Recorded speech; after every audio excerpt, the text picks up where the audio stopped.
All right, fellow artists, we are going to finish up our flamingo, and I wanted to talk to you a little bit about craftsmanship. So I'm going to pause the video and I want you to tell me, what do you think I mean by craftsmanship? In the beginning of the class, I said we're going to touch up our details to show craftsmanship. All right, so your definitions of craftsmanship might have been a little bit different based off of your context clues and what I told you. When I describe craftsmanship in art, I mean we're paying attention to all those little details.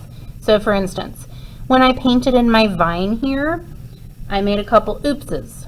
Now you could consider that a beautiful oops and just roll with it, but sometimes I don't really like that, so I'm gonna fix it.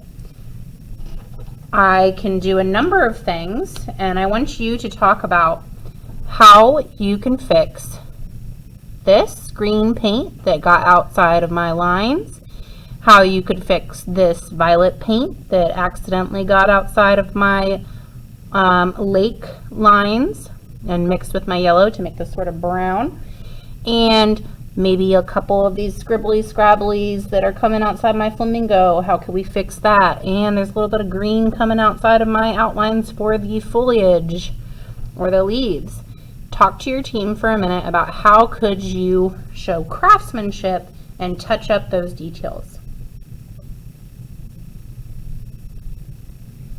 Okay, so you guys probably came up with some really good solutions, and I wanted to show you how I would solve this. The way that I would do this is I would maybe just add another leaf, and then I don't have much of this color here, so I could come and touch it up here so that it matches throughout. And as long as your paint is dry, then you could use marker there, you could use a different supply there to touch it up. Or I could have just added some more green paint into the rest of the yellow, maybe like sponge it to make it match a little bit more and look like it was on purpose. And then same here with my puddle. That really does bother me for some reason, but it might not bother you, that's okay. So maybe I'll just make a thicker line here with my marker to touch it up, going gentle around my flamingo, and add some more thick lines in the water to make those thick lines match throughout my composition. And here, maybe I can just make another vine that goes behind and add leaves.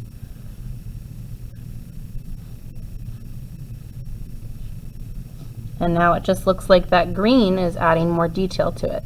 Now I didn't wait until this dried, and so I have some of that green marker is kind of spreading in my paper.